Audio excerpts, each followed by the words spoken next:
Anneme iyi bak, olur mu? Benden sana evlat vasiyetidir. Baba, anneme iyi bak. Akşam büyük bir heyecanla televizyon izlerken sen şöyle gözünün ucuyla bir kez anneme bak. Yaşanmışlıklarını göreceksin o çocuksu bakışlarında.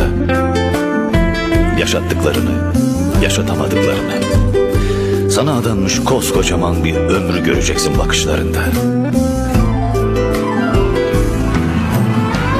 Akşamları geç geldiğinde boğazına dizilen yiyemediği lokmaları göreceksin. Sen kızmayasın diye uyurken komşulara gidişlerini, bizim ağzımızı kapatmalarını, yüreğinin ağzına geldiği zamanları göreceksin. Baba, anneme iyi bak.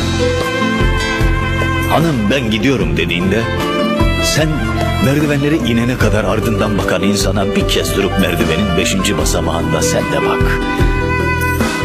Gözlerinde sen daha gitmeden seni özleyen bir kadın göreceksin. Sokakta gördüğün arkadaşına sarıldığın gibi bir kez sarıl ona baba. Sıkıca, sevgiyle.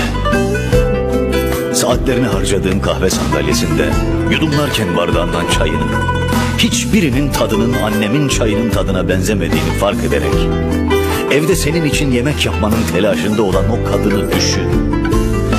Koyarak 3-5 kuruş yarım bıraktığın bardağın yanına en hızlı adımlarınla koş baba.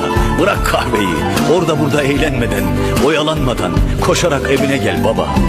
Seni terk eden annen gibi, ardından bıçaklayan dost sandığın arkadaşların gibi, senin kıymetini bilmeyen evlatların gibi değil. Ne zaman düşsen, canın acımasın diye düştüğün yere çimen olan, her bayramda senin elini evimin direği diyerek öpen o kadına iyi bak baba. Ne kadar usulca çıksan da merdivenleri, senin geldiğini daha ilk basamakta anlayan kadına, yüzün asıksa, mutfağında sessizce ağlayan ama sana soğanın ne kadar acı olduğunu söyleyen kadına, sen hastaneye yattığında ağlarken uyuyan, uyanınca ağlayan, bu ev çok büyük geldi bana diyen anama iyi bak baba. Onun gözlerinde sana adanmış koskocaman bir ömür göreceksin.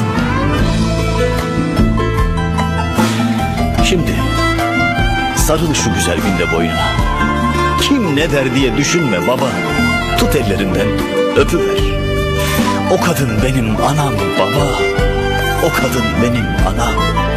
Ve de ki ona, siyah saçlarımın terk ettiği yıllardan geriye bir tek sen kaldın. Ve ben bir tek sana kaldım. Hanım, bir tek sana kaldım. Anneme iyi bak baba. Anneme.